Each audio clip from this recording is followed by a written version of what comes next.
Welcome back, team. Welcome to session 4. This is a provider block, focusing on provider block, Terraform provider block. Understand the Terraform block and its importance. Understand how to handle version constraints for Terraform versions and provider version in the Terraform block.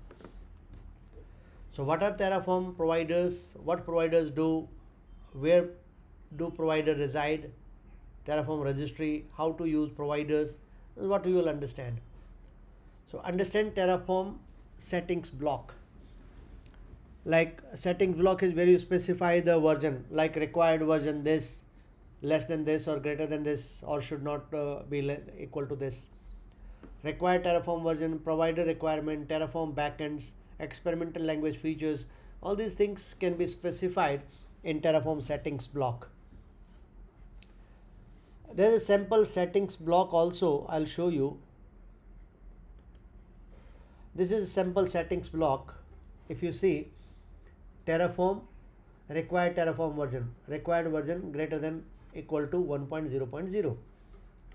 Required provider and their versions. Required provider is azurerm. Source from where it will come and the version required. It is optional, but it definitely recommended, very specific in production case. Then state storage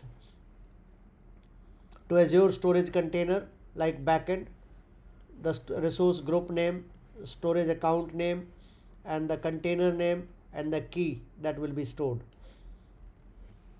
The environment block like experimental not required, provider meta, my provider, and super advanced not required right now.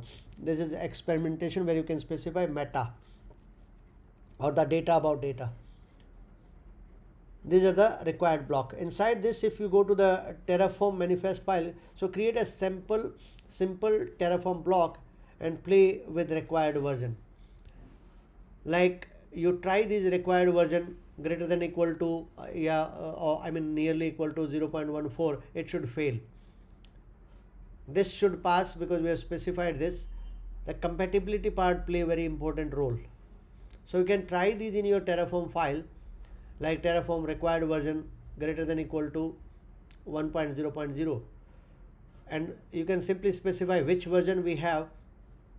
You can try the command Terraform version, and that's a simple command Terraform providers. That's what we will be doing in this very quickly, and the different blocks.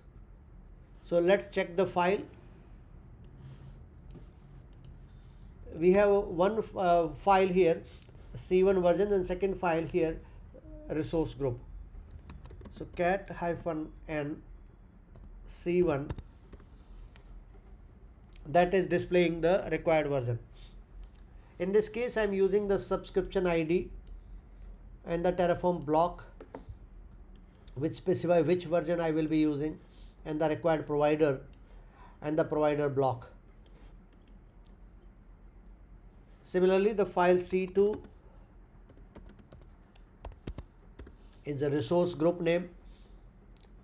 Create a resource group internally to be used as Skillpedia. The name, actual name will be Skillpedia-1 in US East US location. So let's run this. This will pull the plugin. Now plan, and then finally apply.